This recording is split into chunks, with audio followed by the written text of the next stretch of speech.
बड़े घर के ऐश सब था मोहिनी के जीवन में, लेकिन एक चीज जो नहीं थी वो थी सुकून। मेरी बहन और मेरा भाई दोनों गरीब, लेकिन मैं मेरे पास तो नोट की बरसात है। तभी मोहिनी की बहन बीना उसके दरवाजे आ जाती है। अरे मोहिनी, कैसी है? मेरे घर में ना सिलेंडर खत्म हो गया है। तेरे पास तो इतने पैसे हैं, भरवा देना मेरा सिलेंडर। पैसे जैसे ही आ जाएंगे मैं दे दूंगी। तभी मोहिनी का पति राकेश आ जाता है। क्या है बिना, ये अपने घर की परेशानी हम लोगों के घर ना गाया करो। तुम्हारी बहन को तुम लोगों पर तरस आ जाता है और वो पैसे देने लग जाती है। मुझे ये बिल्कुल पसंद नहीं है। ओ जीजा जी, नहीं, मैं तो वो बस अच्छा मैं चलती हूँ। बीना वहां से चली जाती है। उसके जाने के बाद अच्छा किया जो आपने सुना दिया। अरे न जाने क्या सोचकर मेरे घर आ जाती है कि जैसे यहाँ तो भंडारा भरा है। अरे कितना तो दे दिया। अच्छा जी, जरा 1000 तो देना। वो बिन्नी दीदी है ना, उनके घर जा रही हूँ। उनका पोता हुआ है तो मुंह दिखाई दे दूंगी। हाँ, उन लोगों के आगे तो शो ऑफ किया करो। वो खुद को बड़ा अमीर शो करते हैं ना। दिखा दे कि तू भी किसी से कम नहीं है। हाँ जी, इसी के लिए तो जा रही हूँ। मोहिनी तैयार होकर अपनी बुआ की बेटी के घर जाती है, जहाँ उसके पोते का कार्यक्रम चल रहा होता है। वहाँ वीना भी आई होती है। अरे वीना, क्या जरूरत थी यहाँ आने की? तेरे घर पर गैस नहीं है तो वो भरा लेती। क्या करूं मोहिनी, बुआ को बुरा लग जाता नहीं जाती तो। वैसे मेरे पास एक जोड़ा बच्चे का कपड़ा रखा था, वही अपनी चांदी के पायल के साथ देने जा रही हूँ। घर पर गैस थी नहीं, सोचा परिवार यहीं खाना खा लेगा, बाकी सुबह का सुबह देखा जाएगा। मोहिनी को बहन पर दया आ जाती है। वो पर्स से 1000 रुपए निकाल कर दे देती है। ले विना, लेकिन पैसे वापस कर देना, तेरे जीजाजी हिसाब लेते हैं। मोहिनी भी क्या करती, गरीबी में बहन का सहारा ही उसके जीवन जीने का आधार था। फिर एक रोज, सुनिए, भाई के घर बेटी हुई है, मुझे माँ के पास जाना होगा। अरे उस घर में ना कूलर है ना एसी, कैसे रहोगी तुम? हाँ, वही सोच रही हूँ कि अकेली जाऊं, बच्चों को साथ ना ले जाऊं।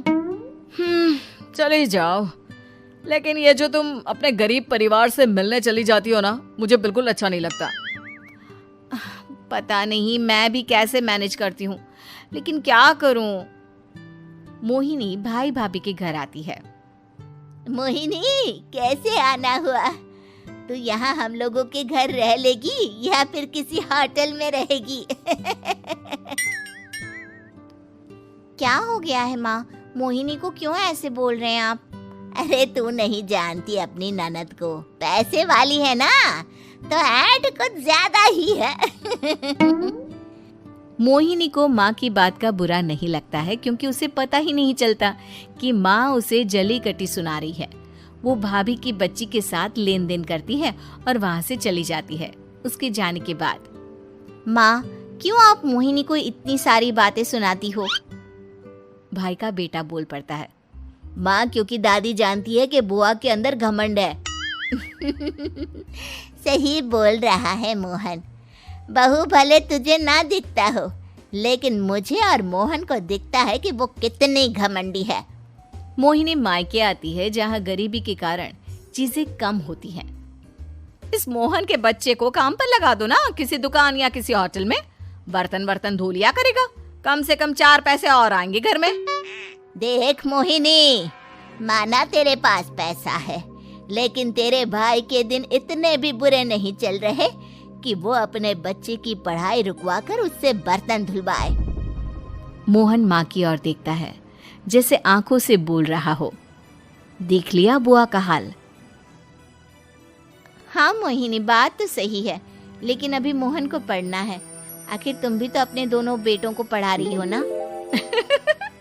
मेरे बेटों से कैसे कंपेयर कर सकती हैं आप? अरे वो तो कलेक्टर बनेंगे। हाँ, कल को वो मोहन को नौकरी में रख लेंगे, क्यों? मोहिनी कुछ दिन और रहकर चली जाती है। धीरे धीरे दिन बीतता है। मोहन बड़ा होता है और कड़ी मेहनत से सफल भी हो जाता है। मोहिनी, माँ के जाने के बाद तो तुमने भाई भाभी के घर जाना छोड़ ही दिया, क्यों? वो क्या है ना, उन लोगों का घर छोटा है, मेरे बच्चे जाना ही नहीं चाहते। पर तुझे क्यों अचानक मायके की बात याद आ गई? यार मेरा तो मायका है, भाई भाभी है, मेरा तो आना जाना लगा ही रहता है। हाँ, क्योंकि तुझे आदत है ना ऐसे छोटे से घर में और कम पैसे में रहने की। वैसे क्या खबर है आजकल मायके की अपने? अब वो घर छोटा और कम पैसे का नहीं रहा, क्योंकि मोहन तो बहुत बड़ा आदमी बन गया है। फिर क्या? मोहिनी भाभी को फोन करती है। मोहन किसी बड़ी कंपनी का मैनेजर हो गया है क्या भाभी? क्या ये सच है? हाँ मोहिनी दीदी, अब तो हम लोगों के गरीबी के दिन कट गए। आपके भाई ने कोई अच्छे कर्म किए होंगे जो हम लोगों का बेटा इतना अच्छा कमा रहा है। देख लो भाभी, पहले भी आपने कई गलतियां की थी, आप थोड़ा संभल कर चलना। भाभी को मोहिनी की बात समझ में नहीं आती कि वो क्या कहना चाहती है। फिर एक दिन वीना मोहिनी से कहती है, मोहिनी, हमारा भतीजा मोहन अच्छा कमा रहा है, क्यों ना मैं अपने बेटे की नौकरी के लिए उससे बात करूं? अरे बुआ का बेटा है, ये सोचकर मदद तो करेगा ना? हाँ हाँ, क्यों नहीं करेगा, उसके बुरे दिन में तो हम भी खड़े थे। मोहन को वीना फोन करती है और अपने बेटे की मदद करने की बात करती है।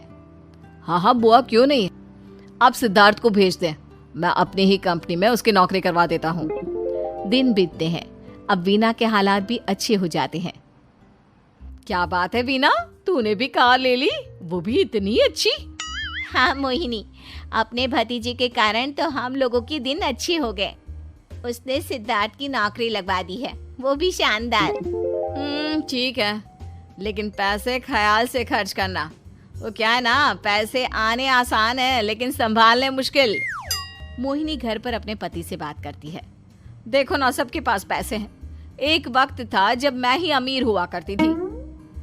लगता है कि ज्यादा दिन नहीं रह पाओगी, मेरी नौकरी को कुछ साल ही बचे हैं और तुम्हारे दोनों लड़के निकम्मे हैं। उन लोगों को बोलो ना कि नौकरी करे। तभी वहाँ मोहिनी के बेटे भी आ जाते हैं। अरे हमें क्या मोहन समझा है जो दिन रात गधे की तरह काम करते रहे? खैर, दिन फिरते हैं और मोहिनी के पति की नौकरी भी खत्म हो जाती है।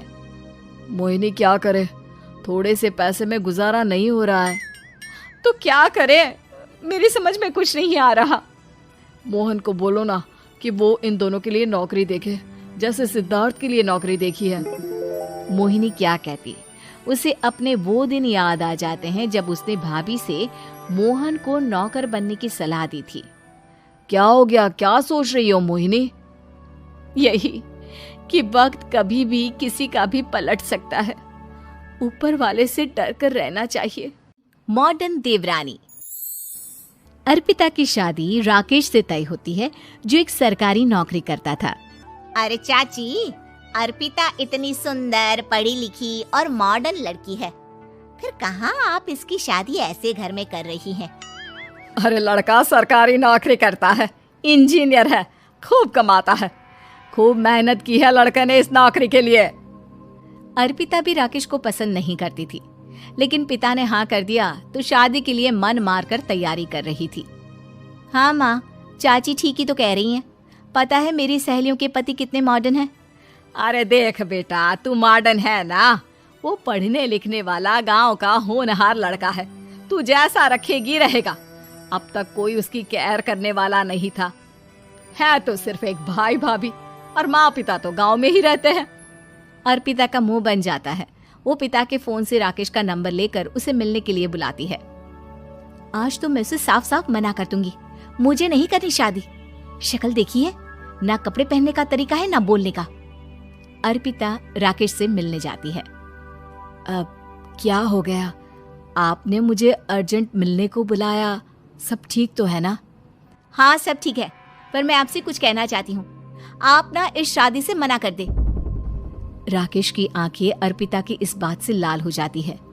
वो रोंधे गले से कहता है, लेकिन शादी की सारी तैयारियां हो गई हैं।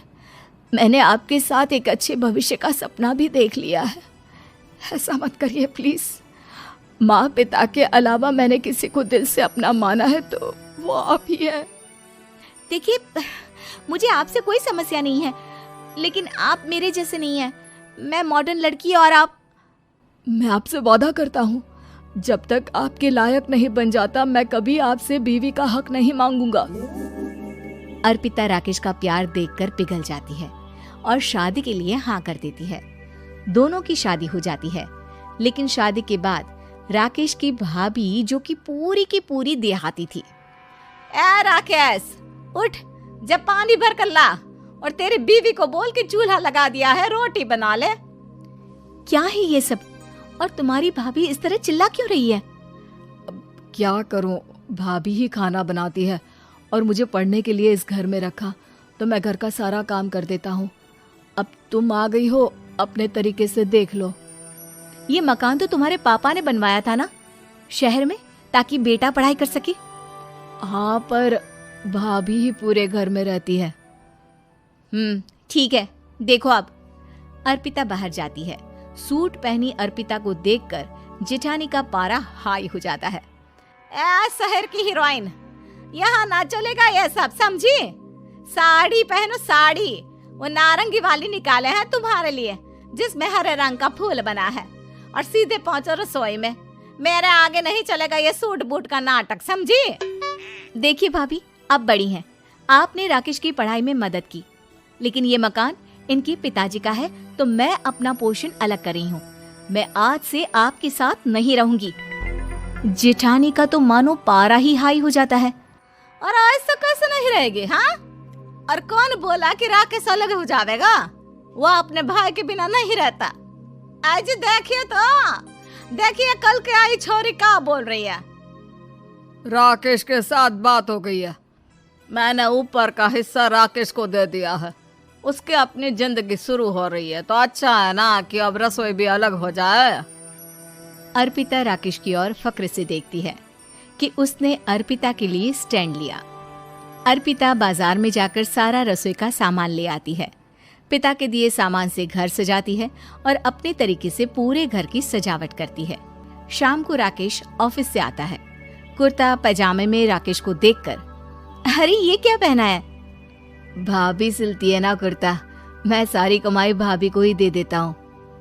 लेकिन अब ना बीवी को देना होगा, क्योंकि भैया भी अच्छी नौकरी करते हैं। भाभी अपने पति का पैसा संभालें और मैं अपने पति का पैसा संभालूंगी। तभी भाभी आ जाती है। अरे देखो, बहुत हो गया। हाँ, अलग रहने तक तो ठीक था, लेकिन पैसा हम एक फूटी कौड़ी नहीं देंगे। बचपन से तुम्हारे पति को हमने पाला है, उसका हिसाब दो। अच्छा, हिसाब चाहिए? कितना पढ़ी हैं आप जो आपको हिसाब चाहिए? बड़े भाई हैं उनकी, जिन्होंने उन्हें पढ़ाया लिखाया, वो हिसाब मांगेंगे तो जरूर दे दूंगी भाभी। अरे देख, हाँ, अगर तूने पढ़ाई की है तो मैं भी अंगूठा छापना हूँ। अरे 5 की क्लास तक पूरी पढ़ाई की है, समझे? वैसे भी कल इन लोगों के माँ बाबूजी आ रहे हैं गाँव से, वही लोग ठिकाने लगाएंगे तुझे। अगले दिन सास ससुर आते हैं, दोनों बहुत ही सीधे लोग। अच्छा किया जो ऊपर के हिस्से में राकेश की गृहस्थी लगा दी। अब दोनों बेटे अपना अपना देख ले। छोटी बहू कहाँ है?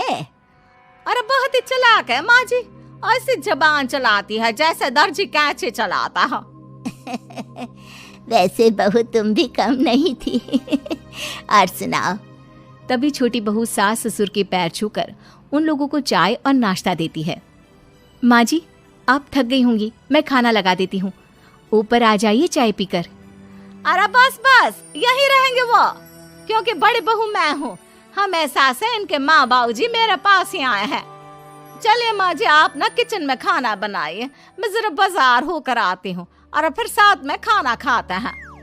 जेठानी बाजार निकल जाती है और सास ससुर बेचारे घर पर अकेले। फिर दोपहर को, माँ जी, मैंने आप सभी के लिए खाना बनाया है।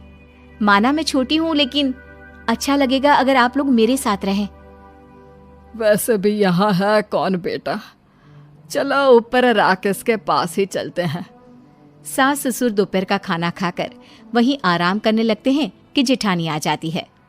अरे वाह, ये तो वही बात हुई ना, कल की आई को पूरा परिवार और हम अकेले के अकेले। भाभी देखिए, परिवार में प्यार से रहा जाता है, ना कि चालाकी से। अम्मा खाना कैसे बनाती? पहले ही गांव से थक कर आई हैं। हाय रे दया, तो मैं का बाजार से ऐस करके आ रही हूँ। अरे भूख के मारे मेरा सर दर्द हो रहा है, पर यहाँ मेरी फिक्र कौन करेगा। अरे तो किचन में खाना है, लगा देती हूँ मैं भाभी। बड़ी बैठकर खाना खाती है और शाम को जब राकेश घर आता है। अरे राकेश, तू तो पूरा हीरो लग रहा है इन कपड़ों में। ऐसे कपड़े पहले क्यों नहीं पहनता था? राकेश बीवी की तरफ देखता है और फिर कहता है, माँ पहले पहनाने वाली नहीं थी ना। हाँ हाँ, और हम जो हाथ से सिल सिल कर कुर्ता पहनाते थे उसका का? अरे तुम्हारे भैया तो आज भी पहन रहे हैं। तभी अर्पिता सास के लिए कपड़े और ससुर के लिए शर्ट पैंट ला कर देती है। उन लोगों को फ्रिज से ठंडा पानी और टीवी में फिल्म दिखाती है। अरे कब से इनको बोल रहे हैं कि फ्रिज वाले आओ, लेकिन ये है कि मानत ही ना है। बहू, अब तो तुम ही समझाओ ससुर जी को। नहीं पापा, आप फ्रिज मत लीजिए। अरे वाह रे छोटे, खुद फ्रिज का ऐसे का मजा ले, और इनकी माँ के पास फ्रिज भी ना हो। अरे देखा पिताजी, देखा माँ जी कब बोल रही है। अरे उसकी पूरी बात तो सुन लो कि वो क्या बोल रही है। वो इसलिए क्योंकि अब माँ जी और पापा यहीं रहेंगे मेरे पास। घर को घर सिर्फ मॉडर्न या गांव की सोच नहीं, बल्कि संस्कार बनाते हैं भाभी। और संस्कार अच्छे हो तो सब सही हो जाता है।